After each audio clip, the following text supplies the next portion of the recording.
Previous जो हमारे check कर लेती हूँ और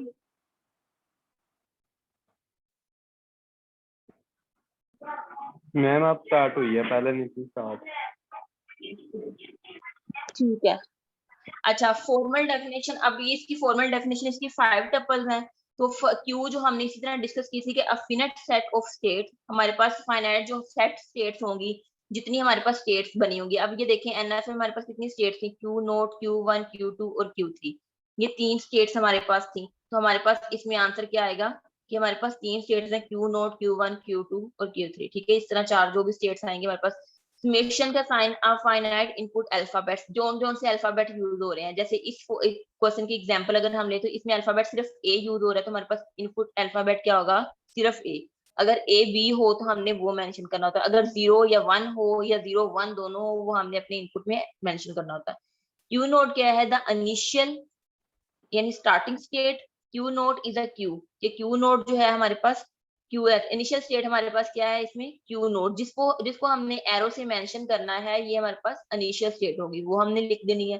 एफ क्या है हमारे पास, फाइनल स्टेट, जो हमारे पास सबसे फाइनल स्टेट, जिसको हम डबल सर्कल करते हैं, वो हम फाइनल स्टेट में लिखेंगे। अब इसका ट्रांजिशन जो है वो डिफरेंट होता है डीएफए से। क्यों? क्योंकि उसमें हम क्या करते थे, उसमें हम बनाते थे ट्रांजिशन टेबल। आपको याद होगा कि हम Q1 पे हैं तो 0 इनपुट आई तो हम Q कौन सी स्टेट पे चले गए, 1 इनपुट आई तो कौन सी स्टेट पे चले गए। लेकिन इसमें क्या होगा, इसमें हमारे पास मल्टीपल स्टेट्स हैं, तो हमने इसमें सेम उसी तरह बनाना है, लेकिन मल्टीपल स्टेट्स लिखनी है कि जिस जिस स्टेट पे वो जाएगा। ठीक है, अब ये देखें कि हमारे पास क्यू नोट है, तो अब हम क्यू नोट पे अगर सिर्फ अब हमारे पास सिंगल इनपुट ए ही है, तो हम ए का ही बनाएंगे। क्यू नोट से ए इनपुट आई तो हम कहाँ कहाँ जा सकते हैं, हम लिखेंगे Q1 पे भी जा सकते हैं, Q2 पे भी और Q3 पे भी। सिंपल इसका ट्रांजिशन। अगर हमारे पास इनपुट बी भी होती तो हम लिख देते कि क्यू नोट से अगर बी आती तो वो कहाँ, एक वहां पे हमारे पास सिर्फ एक ही स्टेट होती थी, यहाँ पे हम मल्टीपल स्टेट्स लिख सकते हैं कि ये नॉन डिटर्मिनिस्टिक फिनिट एटम में किस तरह होता है। ठीक है, ये इसकी फॉर्मल जो डेफिनेशन है वो ये। पहले मैं इसको आपको इसका डिफरेंस बता दूं कि एनएफए डीएफए में सब क्या है कि in DFA for a given state और a given input we reach deterministic and unique state. DFA में क्या होता था कि हमारे पास यूनिक स्टेट होती थी। मैंने जैसे आपको बताया कि एक ही स्टेट होती थी कि क्यू नोट से हमने Q1 पे जाना है। लेकिन एनएफए में क्या है, हमारे पास मल्टीपल स्टेट है। इन एनएफए और एनडीएफए के दो नेम है, एनएफए भी है उसको एनडीएफए भी कहते हैं। we may lead to more than one state for a given input. Empty string can label transition, इसमें empty string भी होती है। We need to convert NFA to DFA for designing a compiler. हम इसको कन्वर्ट भी करते हैं, NFA को DFA में कन्वर्ट करते हैं कंपाइलर कोई डिजाइन करने में। इसका मकसद ये है कि जो हमारी जितनी भी मशीन्स बनती हैं, जितनी जैसे हमारी डिजिटल मशीन्स हो गई, डिजिटल कंप्यूटर्स हो गए, वो सारे डीएफए पे वर्क करते हैं, एनएफए पे वर्क नहीं करते। तो हम अगर एनएफए को बनाना एज कम्पेयर टू डीएफए आसान होता है, तो हम क्या करते हैं कि उसको पहले एनएफए बना लेते हैं क्योंकि वो इजी होता है बनाना। तो हम एनएफए को फिर डीएफए में कन्वर्ट कर देते हैं ताकि हम उसको मजीद जो डिजाइनिंग कंपाइलर वगैरह बनाने हैं, अपने सिस्टम बनाने हैं, उसमें उसको कन्वर्ट करके हम उसको डिजाइन का यूज कर सकें। ठीक है, तो इस वजह से इसको हम एनएफए को डीएफए में जो कि हम कन्वर्ट भी करेंगे। इंशाल्लाह हमारी कल से फिजिकल क्लासेस भी स्टार्ट होंगी, तो उसमें हम ज्यादा मैं आपको अच्छे से समझा सकती हूँ ताकि आप लोगों को ज्यादा अच्छे से समझ आ जाए। अब मैं आप लोगों को एक एनएफए ड्रॉ करके दिखाती हूँ ताकि आप लोगों को समझ आ जाए। मैम नोटिस तो कोई नहीं आया फिजिकल क्लासेस का अभी तक। क्या? नोटिस तो कोई नहीं आया फिजिकल क्लासेस का अभी तक।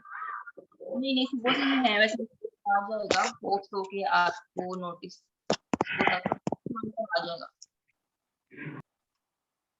लेकिन सुना है कि सुबह मतलब कि कल से क्लासेस आप लोगों की फिजिकल है, आज ही आप लोगों की।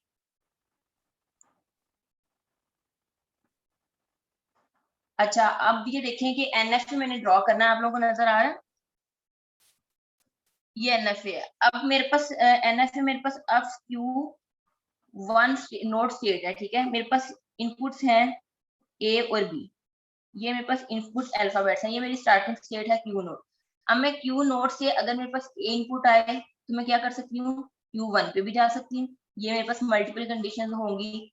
Q2 पे भी जा सकती हूँ, Q3 पे भी जा सकती हूँ, ठीक है। इस तरह मेरे पास मल्टीपल कंडीशंस, मतलब कि मल्टीपल वेज है इसमें कि ए इनपुट आए, मेरे पास मल्टीपल वेज है। एक एनएफए का डीएफए से ये डिफरेंस है। दूसरा डिफरेंस ये हो गया कि जो एप्सिलॉन की या एम्प्टी स्ट्रिंग की कंडीशन है कि अगर मेरे पास क्यू नोट स्टेट है स्टार्टिंग, तो मेरे पास Q1 एक स्टेट है, मैं यहाँ से यहाँ जाने के लिए मेरे पास कोई इनपुट ना भी हो तो मेरे पास एम्प्टी स्ट्रिंग हो, इसको एम्प्टी स्ट्रिंग कहते हैं, तो एम्प्टी से मैं Q0 से Q1 पे भी ट्रेवल कर सकती हूँ। मेरे पास कोई इनपुट नहीं है, ए भी नहीं है, बी भी नहीं है, लेकिन मैं खाली एम्प्टी से Q0 से Q1 पे भी ट्रेवल कर सकती हूँ। अगर Q1 पे अगर मेरे पास ए इनपुट लेट्स सपोज आ गई, तो मैं Q2 पे फाइनल स्टेट भी कर सकती हूँ। ठीक है, इस तरह भी मैं बना सकती हूँ। एम्प्टी स्टेट समटाइम इस तरह भी इसलिए भी बनाने की जरूरत पड़ती है कि हमें, जब हमने कभी कोई काम ऐसा करना हो कि हमें इस स्टेट से इस स्टेट पे जाना हो और हमें इस स्टेट को एलिमिनेट भी नहीं कर सकते, इस स्टेट को होना भी जरूरी है और हमने इस स्टेट पे जाना है, तो हम यहाँ पे क्या इनपुट नहीं भी लेना चाहते तो एम्प्टी स्ट्रिंग लेके पहले इस स्टेट पे ट्रेवल करें, फिर यहाँ से ए इनपुट लेके फाइनल स्टेट पे पहुंचे। ठीक है, तो इस तरह का भी हमारे पास समटाइम्स कोई कंडीशन आ जाती है, तो ये एनएफए में यूज होता है। ये डीएफए में हमने यूज नहीं कर सकते कि खाली हमारी जो एम्प्टी स्ट्रिंग है वो एक स्टेट से दूसरी स्टेट के दरमियान वहां पे इनपुट आना मस्ट है। अब डीएफए अगर मैं आपको रिकॉल करवाऊं तो उसमें क्या होता था। मैम ये फर्स्ट वाले में अगर बी आ जाए तो फिर क्या लिखेंगे? अच्छा, अब देखें अगर बी आ जाए तो अब कंडीशन पे ना, यहाँ तो मैंने एक मल्टीपल किया तो यहाँ पे बी भी आ सकता है, तो मैं बी पे दूसरी स्टेट में भी जा सकती हूँ। यहाँ पे लेट्स सपोज Q4 या बी यहाँ पे भी आ जाए तो ए भी आ जाए तो Q1 पे भी जा सकती हूँ, बी भी आ जाए Q1 पे जा सकती हूँ। ठीक है, तो यहाँ पे भी मैं लिख सकती हूँ बी आ जाए, ए भी आ जाए तो Q2 पे भी जा सकती हूँ, बी पे भी। ये हमारे क्वेश्चन पे डिपेंड करता है। बताने का मकसद ये है कि इसमें मल्टीपल स्टेट्स हैं। ठीक है, अब लेट्स सपोज कि मेरे पास अगर क्वेश्चन है एनएफए का, अभी मैं एक क्वेश्चन एनएफए का आपको करवाती हूँ, तो अब इसी कंडीशन में लिख देती हूँ कि ड्रॉ एनएफए जिसमें कोई ऐसी कि एग्जैक्टली जिसमें सेकंड जो उसका लास्ट है सेकंड लास्ट अल्फाबेट जो है मस्ट 1। अब ये कंडीशन लगा दी कि उसका जो सेकंड लास्ट अल्फाबेट है वो 1 है, उससे पहले यानी सेकंड लास्ट अल्फाबेट जो है वो 1 हो, उसके बाद एक अल्फाबेट कोई भी आ सकता है। अब हमारे पास इनपुट कौन सी है, 0 और 1। इनपुट जो है, इनपुट अल्फाबेट जो है वो 0 और 1 है। अब यहाँ पे इसके बाद में या 0 भी आ सकता है या 1 भी आ सकता है, सेकंड लास्ट है। इससे पहले 0 और 1 जो है वो मल्टीपल टाइम भी आ सकते हैं। ठीक है, तो अगर मैं इसका रेगुलर एक्सप्रेशन बनाना चाहूँ तो आपको याद है कि मैंने कहा था कि रेगुलर एक्सप्रेशन इस तरह बनाते हैं 0 + 1। अगर हम इसको लिख दें स्टेरिक लगा दूं तो ये मल्टीपल यानी परम्यूटेशन होती है, मल्टीपल टाइम आते हैं। ये जितनी दफा मर्जी 0 आए 1 आए पहले, उसके बाद 1 आए और सेकंड लास्ट होना चाहिए, और लास्ट पे 0 आ जाए या 1 आ जाए एक दफा। अब इसकी अगर मैं लैंग्वेज लिखूं, यहाँ पे अगर मल्टीपल टाइम 0 0 0 0 0 आता रहा, फिर यहाँ पे 1 आ गया और एंड पे 0 आ जाए, तो ये क्या है मेरे पास एक्सेप्टेड है। सेकंड लास्ट क्या है, मस्ट 1 होना चाहिए। अगर मैं फिर इसको देखूं 1 1 1 1 1 आ जाए, मल्टी टाइम पे 1 है और फिर ये 1 आना मस्ट है, उसके बाद एंड पे 0 आ जाए, तो ये भी सेकंड लास्ट जो है वो हमारा 1 है, ये भी एक्सेप्टेबल है। उसके बाद फिर अगर मैं देखूं 1 1 1 1 1 आ जाए, फिर 1 आ जाए और एंड पे 1 आ जाए, तो ये देखें सेकंड लास्ट इसमें भी 1 है। तो ये वाला जो मेरा रेगुलर एक्सप्रेशन है वो एक्सेप्टेबल है, रेगुलर एक्सप्रेशन मैंने बनाया। अब इस रेगुलर एक्सप्रेशन को मैंने अगर एनएफए पे बनाना हो तो एनएफए में पहले मैं क्यू स्टेट बनाती हूँ, क्यू नोट जो मेरी स्टार्टिंग स्टेट होगी, क्यू नोट स्टेट आ गई। यहाँ से मैंने एग्जैक्टली 1 पहले मैं इसको हैंडल करती हूँ, अगर 1 आ गई मेरे पास, ठीक है, क्यू 1 स्टेट पे चली जाऊंगी और उसके बाद 0 या 1 आए तो मेरे पास एक्सेप्टेबल होगा। ठीक है, अब उससे पहले वाली हैंडल मैं यहाँ कर देती हूँ, जितनी दफा मर्जी आना, तो 0 आए या 1 है, सेल्फ रूल बना देती हूँ, 0 आए या 1 आए इधर आ गया। ठीक है, अब देखिए 0 आए या 1 आए जितनी दफा मर्जी आए वो इसी स्टेट पे रहेगा। जैसे ही फिर ये यहाँ से खत्म हुआ, लास्ट पे 1 आया तो इस स्टेट पे, उसके बाद कोई भी लास्ट पे एक डिजिट आ गया 0 या 1, तो क्यू नॉट एक्सेप्टेबल। अब ये देखिए इसी को मैं देखती हूँ, 1 आया इसी स्टेट पे रहा, फिर 1 आया इसी स्टेट पे रहा, 1 आया इसी स्टेट पे रहा, फिर नेक्स्ट 1 आया इसी स्टेट पे रहा, 1 आया नेक्स्ट स्टेट पे रहा, 1 आया इसी स्टेट पे रहा, 1 आया इस स्टेट पे आ गया, फिर लास्ट पे 1 आया इस स्टेट। अगर मैं इसको देखूं लेट्स सपोज ये वाला 0 आया इसी स्टेट पे रहा, 0 आया इसी स्टेट पे रहा, 0 0 0 इसी स्टेट पे रहा, 1 आ गया, स्टेट आगे होगी, फिर 0 आया, यहाँ से उसने 0 लिया और स्टेट पे ये एक्सेप्टेबल है। अब इसमें और डीएफए में डिफरेंस क्या है? अब इसमें मैंने देखें यहाँ पे लास्ट स्टेट पे 0 आए 1 आए, मैंने कोई हैंडल नहीं किया, मुझे जरूरत नहीं पड़ी हैंडल करने की। डीएफए में हमें लास्ट पे भी हैंडल करना पड़ता था, लेकिन यहाँ पे मुझे जरूरत नहीं पड़ी कि मैंने हैंडल करना है इसको, तो मेरा सिंपल एनएफए बन गया। ठीक है, अगर लेट्स सपोज कि कहीं पे मुझे इस तरह की जरूरत पड़ती है कि मैंने एनएफए बनाना है, मेरे पास यही है, मेरे पास क्यू नोट हो गया, तो मैंने क्या किया कि यहाँ से एक एम्प्टी स्ट्रिंग निकाली और मैं Q1 पे चली। ठीक है, उसके बाद ये 0 1 मैंने सेल्फ लूप नहीं बनाया, मैं इसको यहाँ पे भी कर सकती हूँ, 0 आए तो ये Q2 स्टेट पे चला जाए और 1 है मैं अलग, ये सेल्फ लूप नहीं मैं बनाऊंगी तो इसी पे मैं कर सकती हूँ, दोबारा से 0 1 आए तो वो क्या हो कि दोबारा से यहाँ पे चला जाए, मतलब ये इस तरह भी सेल्फ लूप, यहाँ पे सेल्फ लूप बनाने का मकसद है कि उसी स्टेट पे अगर आप लोग ज्यादा इसको लेंथी बनाना चाहते हैं तो वो इस तरह भी बना सकते हैं। इस तरह मैंने एम्प्टी स्ट्रिंग बनाई, एम्प्टी स्ट्रिंग के बाद अगली स्टेट को मैंने फिर 1 दिया, ये Q3 स्टेट पे आ गया, फिर मैंने आगे 0 और 1 दिया तो ये Q4 स्टेट पे आ गया। यानी एनएफए में ये वाली जो कंडीशन है वो अलाउ है, कभी हमें जरूरत पड़ सकती है, कभी ऐसी कोई कंडीशन आ सकती है कि हमें एम्प्टी एक Q नोड से Q1 पे बगैर किसी इनपुट के जाना पड़े, तो वहां पे हम एनएफए में ये वाली जो है एक्सेप्टिंग स्ट्रिंग बना सकते हैं। क्लियर होगा, क्लियर हुआ ये? और जो एनएफए है इसको बनाना ज्यादा एज कम्पेयर टू ज्यादा इजी है एज कम्पेयर टू डीएफए, क्योंकि इसमें क्या होता है कि उसमें हमने हैंडल करनी होती है हर स्टेट से निकलने वाली इनपुट के, हर स्टेट से किस तरह इनपुट निकल रही है, ये एक इस स्टेट से 0 और 1 निकल रही है, इसके बाद भी 0 और 1 निकलनी चाहिए, इसके बाद और 0 1 को हैंडल करना पड़ता है, वो ज्यादा मुश्किल है। इसमें हमने सिंपल जो हमारे पास पूरा पॉइंट है वो हमने बना लिया, बाकी इनपुट्स को हमें हैंडल करने की जरूरत नहीं पड़ती। अब इसका हम टेबल बना के देखते हैं। सबसे पहले तो जो हमारे पास कंडीशंस थी, जो इसकी हमारी डेफिनेशन थी, फॉर्मल डेफिनेशन, उसमें जो 5 टपल्स थे वो कौन से थे? सबसे पहले हमारे पास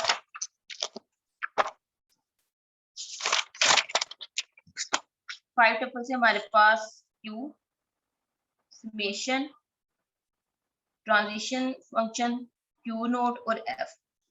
Q नोट क्या है हमारे पास? फिनिट सेट ऑफ स्टेट्स, इसमें जो स्टेट की हमारे पास बनी है 1 2 3, स्टेट्स लिखेंगे हम Q note, Q1 and Q2। ठीक है, उसके बाद समेशन, समेशन का क्या मतलब था कि फिनिट इनपुट अल्फाबेट्स, अल्फाबेट्स कौन से यूज हुए हमने इसमें 0 और 1, तो यहाँ पे हमने अल्फाबेट्स यूज कर लिए 0 एंड 1। उसके बाद ट्रांजिशन टेबल को हम बाद में ड्रॉ करते हैं, पहले Q नोट देखते हैं। Q नोट हमारे पास क्या है? इनिशियल स्टेट, इनिशियल स्टेट हमारे पास इसमें क्या थी? Q नोट, ये वाली हमारे पास Q नोट इनिशियल स्टेट था। उसके बाद हमारे पास है F, F का मतलब है फाइनल स्टेट, हमारे पास फाइनल स्टेट कौन सी है? Q2, Q2 ड्रॉ कर दी। उसके बाद हमारे पास है अब ट्रांजिशन टेबल, ट्रांजिशन टेबल हमने ड्रॉ किया, हमारे पास स्टेट थी Q नोट, Q1 और Q2, ये हमने कर ली। उसके बाद हमारे पास इनपुट थी 0 और 1। ठीक है, अब Q नोट पे 0 आए, Q नोट पे 0 आ गया तो किस स्टेट पे रहा?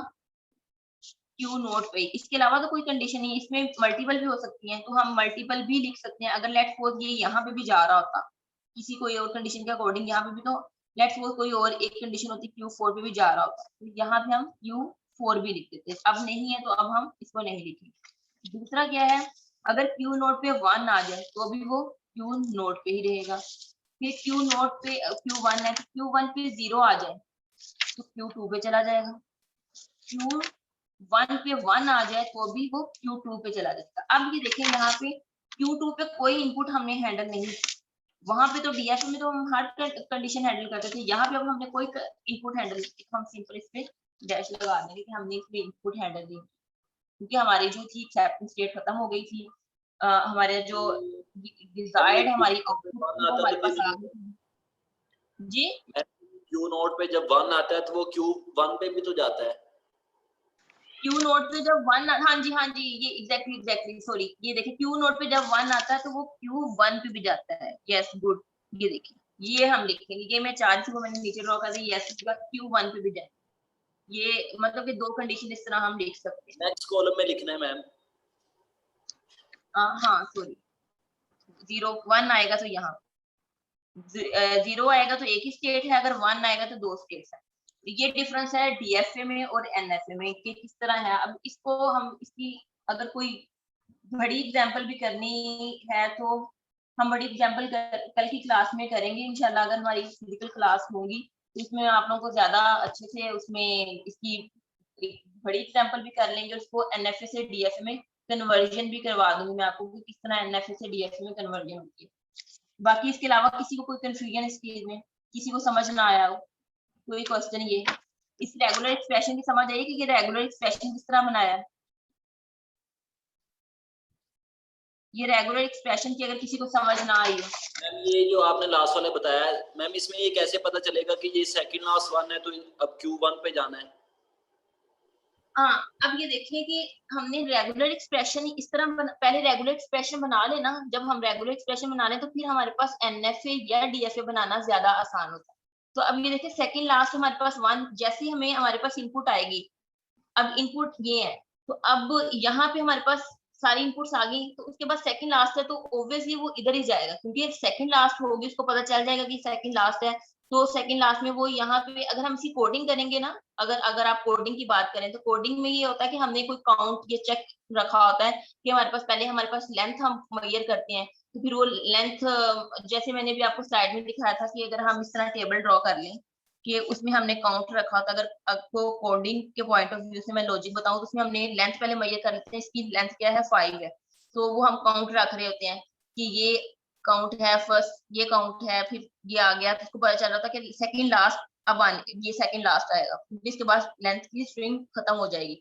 तो वो फिर क्या होगा कि उसको फिर नेक्स्ट में मूव कराएगा, अगर तो 1 आएगा तो वो नेक्स्ट में मूव करवाएगा, अगर नहीं आएगा तो वो क्या होगा, वो इधर ही रहेगा, फिर वो रिजेक्टेड स्टेट पे रहेगी अगर 0 ही आएगा। लेकिन अगर 1 आएगा तो एक्सेप्टेंस। अब ये देखिए कोई मैं रिजेक्टेड स्टेट भी लिखती हूँ, रिजेक्टेड अगर मैं लैंग्वेज लिखूं 0 0 1 0 0 1 0 0 0, अब ये हमारे पास क्या है रिजेक्टेड है। 0 आया वो इधर ही रहेगा, फिर 0 आया तो इधर ही रहेगा, 1 आया इधर रहेगा, 0 आया इधर ही रहेगा, 0 आया इधर ही रहेगा, 1 आया इधर ही रहेगा, 0 आया फिर वो इधर ही रहेगा, 0 आया इधर ही रहेगा, 0 आया इधर ही रहेगा, वो आगे मूव ही नहीं करेगा।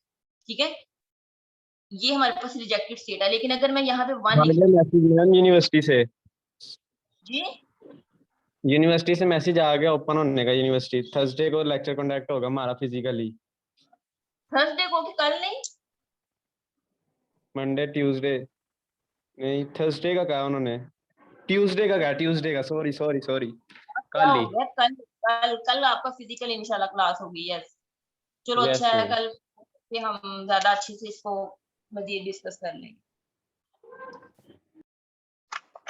अच्छा ये रिजेक्टिंग स्टेट है हमारे पास। इसी तरह हम आगे कोई भी अगर यहाँ पे 1 होता तो फिर क्या होता कि 0 के बाद वो 1 लेता, उसको पता होता कि ये सेकंड लास्ट हमारे पास लेंथ है, उसने मेजर की होगी रिकॉर्डिंग पॉइंट ऑफ व्यू से देखा जाए तो उसमें फिर उसको पता होगा कि सेकंड लास्ट है, 1 आ गई तो वो उसको नेक्स्ट पे मूव कर देगा, उसके बाद 0 आएगा वो एक्सेप्टिंग स्टेट हो जाएगी, ये सेकंड लास्ट हमारे पास 1 आ गया, कंडीशन हमारे पास ट्रू है।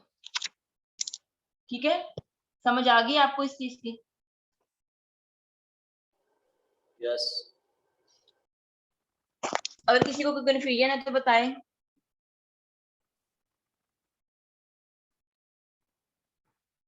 ये देखें एक और एनएफए कंस्ट्रक्ट है, इसको मैं यहाँ से दिखा देती हूँ। Construct NFA for a language consisting सब स्ट्रिंग 0101, यानी मजीद स्ट्रिंग भी आ सकती है लेकिन सब स्ट्रिंग 0101 भी आए, 0101 आना मस्ट है।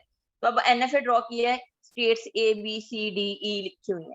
ठीक है, सबसे पहले 0 आया, बी पे चला गया, उसके बाद 1 आया, सी पे चला गया, फिर हमारे पास इनपुट क्या 0 आई, डी पे चला गया, 1 आया, सिंपल हमारे पास ई पे चला गया। हमने बाकी किसी इनपुट को हैंडल ही नहीं किया डीएफए में, एनएफए में। डीएफए में तो हम सारे कि यहाँ पे 1 भी आना चाहिए थे तो क्या करते, अब यहाँ पे 1 आ गया तो 0 को क्या करेंगे, यहाँ पे 0 आ गई तो इनपुट 1 को क्या करेंगे। एनएफए में हमें कोई इस चीज की टेंशन नहीं होती, सिर्फ हमने 0101 को बनाना है तो 0101 ये हमने लास्ट एक्सेप्टिंग स्टेट बना दी। बाकी हमारे पास कोई इनपुट आए ना आए हमें उससे फर्क नहीं पड़ता, इसलिए कहते हैं कि एनएफए जो है वो बनाना ज्यादा आसान।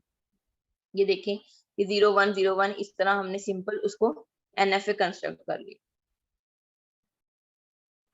ये देखें जो एम्प्टी में एप्सिलॉन कह रही थी, E transition of accepting state, इसको एप्सिलॉन भी बोलते हैं, एम्प्टी भी बोलते हैं। An epsilon transition can be made at any time. For example there are 3 sequence on the empty string के, 3 सीक्वेंस है हमारे पास एम्प्टी स्ट्रिंग के, उसमें no moves ending Q not rejection. अब ये देखिए इसमें क्यू नोट से Q1 पे कोई इनपुट नहीं आ रही, ठीक है, हमारे पास कोई इनपुट नहीं है। समटाइम्स ऐसी कंडीशन होती है कोई इनपुट ना भी हो तो भी एक्सेप्टिंग स्टेट है। अगर ये इनपुट आ गई तो भी एक्सेप्टिंग स्टेट है, कोई इनपुट ना आई तो भी। हमने क्यू नोड को स्टार्ट स्टेट लिया, ठीक है, उसके बाद एप्सिलॉन एम्प्टी स्ट्रिंग गए और एक्सेप्ट हो गई, उसके बाद जितनी दफा मर्जी ए आई वो एक्सेप्ट हो गई। स्टार्ट में हमारे पास यहाँ पे भी एम्प्टी स्ट्रिंग से हम Q2 पे मूव कर गए, उसके बाद उसको एक्सेप्टिंग स्टेट बनाते हैं। कि इस तरह हमने, अगर हमें कभी ऐसी कंडीशन आ जाए कि हमने एक स्टेट से दूसरी स्टेट पे विदाउट इनपुट मूव करना हो, तो हम ये एप्सिलॉन यूज करते हैं, that is epsilon transition accepting state. एक स्टेट से दूसरी स्टेट पे मूव करने, किसी विदाउट किसी इनपुट के मूव किया और एक्सेप्ट करवा दी। Any state with an epsilon transition to an accepting state ends up working like an accepting state। कि कोई भी अगर हमारे पास स्टेट आ गया है एम्प्टी स्टेट में, एम्प्टी ट्रांजिशन जो आ गई, जैसे ये ट्रांजिशन आ गई है, ठीक है, उसको हम एक्सेप्टिंग, वो एक्सेप्टिंग स्टेट भी हो सकती है। ये जैसे ये वाली कंडीशन है कि हमारे पास कंडीशन हो गया, हमारे पास क्यू, मैं आपको क्वेश्चन दूं कि आप लोगों ने क्यू नोड को स्टार्ट स्टेट रखना है और ये वाली स्टेट्स को एंड स्टेट रखना है।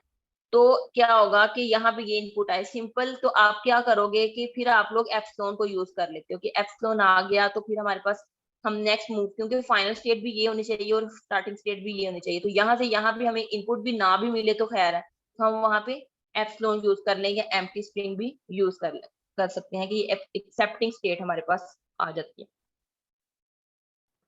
ठीक है, ये हमारे पास नॉन डिटरमिनिस्टिक का था। कल की क्लास में हम कन्वर्जन भी करेंगे और इसको और एप्सिलॉन में क्या फर्क है?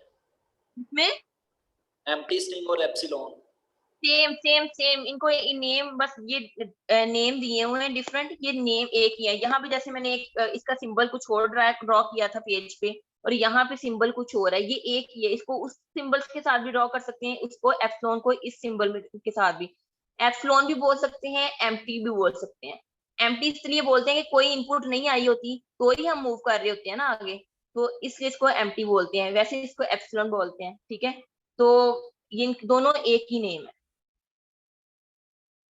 ओके मैम, आप लोगों ने मैथ में सेट्स पढ़े होंगे ना, सेट में हम एम्प्टी को इस तरह भी लिख लेते थे, एप्सिलॉन भी, या दूसरी तरह भी एम्प्टी लिख लेते होते थे। अगर आप लोगों को याद हो मैथ के सेट वाला टॉपिक, तो वहां भी हम दोनों टाइप से लिख लेते थे, तो ये इनका एक ही नेम है।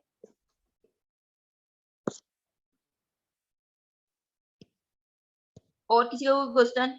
क्लास एंड होने वाली, क्योंकि हमारे पास 1 मिनट शायद रह गया, 1 मिनट से भी कम रहे। बुरहान आपने अटेंडेंस ले लिए? Yes ma'am. मुझे आज की अटेंडेंस सेंड कर दीजिएगा, ताकि कल तो हमारी फिजिकल होंगी, आज अभी सेंड कर दीजिएगा लेके। Yes ma'am. बल्कि मैं खुद ही मार्क कर लेती हूँ, मैंने ले 8-10 बच्चे ना, मैं खुद ही मार्क कर लेती हूँ, शीट रहने दीजिएगा आप सेंड करने। पड़ी हुई है मैम, आपको मैंने कहने सेंड की तो थी। जी मेरे पास पड़ी हुई है, मैं उसी में मार्क कर लेती हूँ। ओके ओके, अल्लाह हाफ़िज़।